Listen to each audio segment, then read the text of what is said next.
100C, 150C, 100C, 75C और यहाँ पे 80C। काफ़ी ज़्यादा सी हो गया। तो अगर मैं ये सी रेटिंग कुछ मंथ पहले समझ लेता तो मेरा कुछ हज़ार रुपये बच जाते।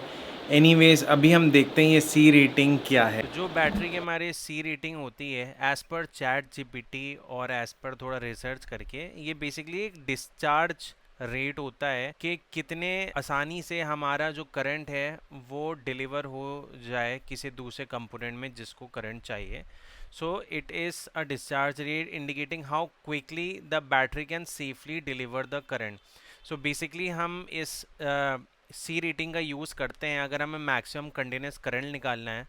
तो जो बैटरी की कैपेसिटी होती है, जैसे कि 1500 mAh बैटरी हो गई मिली एम्पियर, तो उसका एम्पियर आर में 1.5 एम्पियर पर आर हो गया कैपेसिटी। उसको हम मल्टीप्लाई करेंगे अगर सी रेटिंग से, जैसे कि 100 सी रेटिंग है, तो जो हमारा एक करंट वैल्यू आएगी वो मैक्सिमम कंटिन्यूस करंट है, मतलब कितना मैक्सिमम करंट बैटरी डिलीवर कर सकती है उन कंपोनेंट को जिसको जितना करंट चाहिए। ओके, तो अब मोटर मैं ये वाले यूज़ कर रहा था, इस PDB के 14044500 केवी मोटर। तो अगर इसके हम नीचे आते हैं पेज में, तो यहाँ पे इसकी कॉन्फ़िगरेशन है और यहाँ पे मैक्सिमम करंट इसका लिखा हुआ है 14.8 वोल्ट।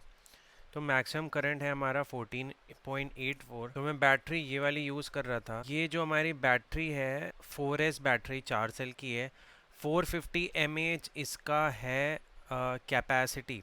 तो 450 mAh कैपेसिटी हो गया, मतलब ये हो गया अगर 450 को हम 1000 से डिवाइड करेंगे तो हो गया 0.45 एम्प पर आवर। लेकिन जो मैक्सिमम कैपेसिटी है या maximum not capacity, maximum current है जो बैटरी हमारी दे सकती है, उसको कैलकुलेट करने के लिए हमें ये 0.45 को मल्टीप्लाई करना पड़ेगा सी रेटिंग से। तो ये हमारा जो ये बैटरी है ये 75C की बैटरी है। तो अगर हम मल्टीप्लाई बाय 75 करते हैं 33.75, ठीक है, 33.75 हो गया एम्पियर। मतलब इतनी मैक्सिमम करंट है जो बैटरी हमारी प्रोवाइड करेगी। Now as per the motor उसको चाहिए 14.8 पर मोटर करंट। तो 14.8 मल्टीप्लाई बाय अगर हम 4 करेंगे बाय 4 इक्वल टू 59.2। उसको चाहिए 59.2, ये मोटर को करंट चाहिए। और हमारी जो बैटरी प्रोवाइड कर रही है वो कर रही है 33.75 एम्पियर। तो इस हिसाब से हमारी बैटरी कम प्रोवाइड कर रही है। अगर हमारी सी रेटिंग थोड़ी इसकी बेटर होती तो माइट भी ये सही प्रोवाइड करती। अब एज़ पर द डॉक्यूमेंट, अगर हम डॉक्यूमेंट में जाते हैं गेप आरसी के, तो इसको मैं बैक करता हूँ और तुम्हें दिखाता हूँ कि जो हमारा ये सिनीलॉग 25 है, अगर मैं ये यूज़ करता इनका मोटर, तो मैंने यूज़ नहीं किया, अपने स्पीडी भी किया, बट ये रिकमेंड कर रहे हैं 450 टू 750 mAh बैटरी, तभी मैंने 450 mAh ऑर्डर की। बट यहाँ पे मैंने उस टाइम सी रेटिंग और ये सब कैलकुलेशन नहीं की। इनकी रिकमेंडेड जो बैटरी है 660 mAh 180C बैटरी, इसको मैंने अभी कैलकुलेट किया था तो ये ज़्यादा आ रहा है। और मेरे पे एक दूसरी बैटरी है, वो है हमारी 650 mAh 150C 4S बैटरी। तो इसमें जो हमारा कैलकुलेशन है, अभी मैंने चैट जीपीटी से पूछा था, तो इस केस में हमारा आ रहा है 97.5 एम्पियर और हमें चाहिए था कितना, हमें कम चाहिए था। ठीक है, तो यहाँ पे मोटर को चाहिए 59.2 एम्पियर और 450 वाला 33.75 एम्पियर प्रोवाइड कर रहा है। मैंने कुछ गलत किया क्या? 33 पॉइंट, अच्छा सही है, 33.75 एम्पियर उसको चाहिए और मोटर को चाहिए 59.2 एम्पियर। हमारा ये देख रहा है 33.75। तो इसलिए यहाँ पे इसमें लिखा है ये सब इश्यूज होंगे हमें कि मोटर हीट करेगा, वोल्टेज ये सब ड्रॉप ज़्यादा होगा और ओवर हीटिंग होगा, बेसिकली ख़राब हो जाएगी हमारी बैटरी। और अगर हम 650 करेंगे तो इसमें हमारी स्टिल बचती है 97.5 एम्पियर हमारा प्रोवाइड करेगा बैटरी, और उसको चाहिए मोटर को सिर्फ इतना। तो that is the reason this is the correct battery. And जो हमारी ये वाली है, जो बैटरी बहुत अच्छी है बट मैंने इसमें कैलकुलेशन गलत कर दी। तो अगर मैं दूसरी करूं 450 mAh 4S, तो टैटू की मिली है 650 mAh 4S95C लिपो बैटरी। भाई 1600 की है। और ये MA35C 450 mAh GMI पे है। तो अगर हम ये वाली लेते हैं टैटू की आर लाइन, तो 650 mAh हमारा हो गया, अगर 0.65 एम्पियर पर आवर आएगा। ठीक है, तो इसको अगर हम मल्टीप्लाई करते हैं 95 से, तो हो गया 0.65 मल्टीप्लाई बाई 95, ये देगा 61.75। और अगर हम कोई दूसरी बैटरी लेते हैं जैसे कि 650 mAh, तो हमें ये मिल रही है, अच्छा 750 mAh 4S95C। तो ये हो जाएगा हमारा, तो ये हो जाएगी 71.25, तो ये भी है। तो ये वाली ऐड टू कार्ट हमें करनी पड़ेगी। तो यार वन मोर पॉइंट, जो मैं ESC यूज़ कर रहा था, मैं बेसिकली ये all in one flight controller use कर रहा था, F411 35 ampere all in one. 35 ampere मतलब पर मोटर वो मैक्सिमम 35 एम्पियर तक के करंट पुल कर सकता है बैटरी से और प्रोवाइड कर सकता है उसको, हमारे मोटर को। तो यहाँ पे हमारे मोटर, जैसे हमने कैलकुलेशन किया था, ईच मोटर को 14.8 एम्पियर करंट चाहिए, और टोटल करंट जो हमारा ESC पुल करेगा बैटरी से वो 35 एम्पियर है, जो कि ज़्यादा है। So we are good in terms of ESC part. Cross confirm करने के लिए मैंने चैट GPT से यही पूछा कि पहले तो ESC का काम क्या होता है। मुझे पता है बट स्टिल, ताकि कुछ गलत इन्फॉर्मेशन मैं ना वीडियो में बताऊँ।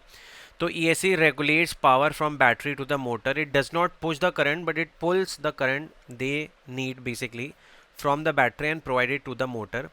और क्रॉस कंफर्म करने के लिए अपने फ्लाइट कंट्रोलर से मैंने पूछा, तो इसने बताया कि 35 एम्पियर पर मोटर प्रोवाइड करेगा। Each of your 4 motor can draw up to 35 ampere safely.